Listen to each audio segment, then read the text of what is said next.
یہ اتحاد انٹرنیٹ پر لگائی تمام پابندیوں کو فی الفور ختم کرنے کا مطالبہ کرتا ہے۔ نمبر 11، 60% سے زائد نوجوانوں کی آبادی والے ملک میں اسٹوڈنٹ یونینز پر پابندی کا خاتمہ کیا جائے۔ نمبر 12، آئین پاکستان کے آرٹیکل 140 کے تحت فی الفور اسلام آباد، پنجاب سمیت کوئٹہ میٹروپولیٹن کارپوریشن جس کے نتائج روک لیے گئے، آزاد بلدیاتی انتخابات کروانے کی حمایت کرتا ہے اور انتظامی اور مالی اختیارات حقیقی معنوں میں مقامی نمائندوں کو نچلی سطح پر کرنے کی پرزور مطالبہ کرتا ہے۔ نمبر 13، عمران خان صاحب سمیت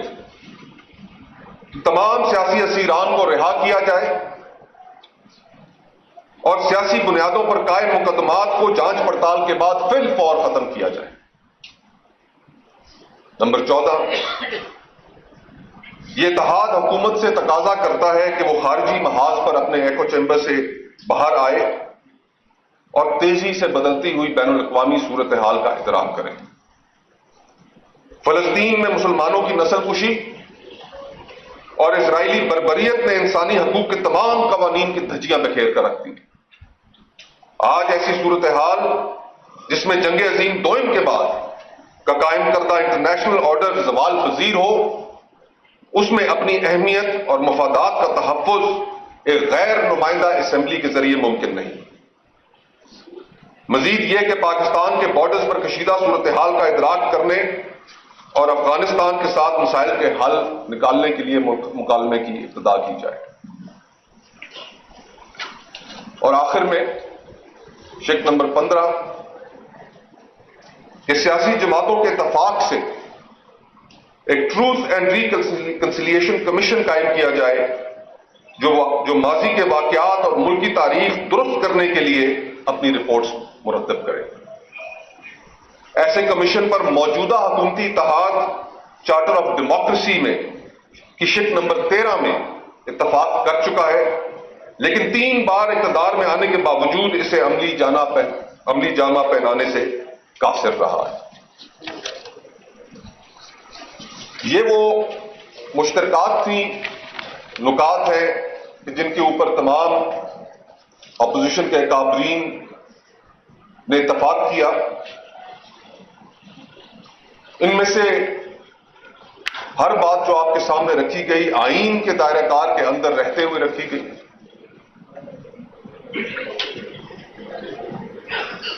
اور سمپلی پٹ مطالبہ صرف اتنا ہے کہ ان تمام چیزوں سمیت اس ملک میں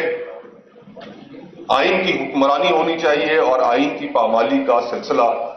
بند ہونا چاہیے۔ آج جن حالات کا ہمیں سامنا ہے، خصوصاً بھارت کے ساتھ جو کشیدہ صورتحال بن چکی ہے، اس پر بھی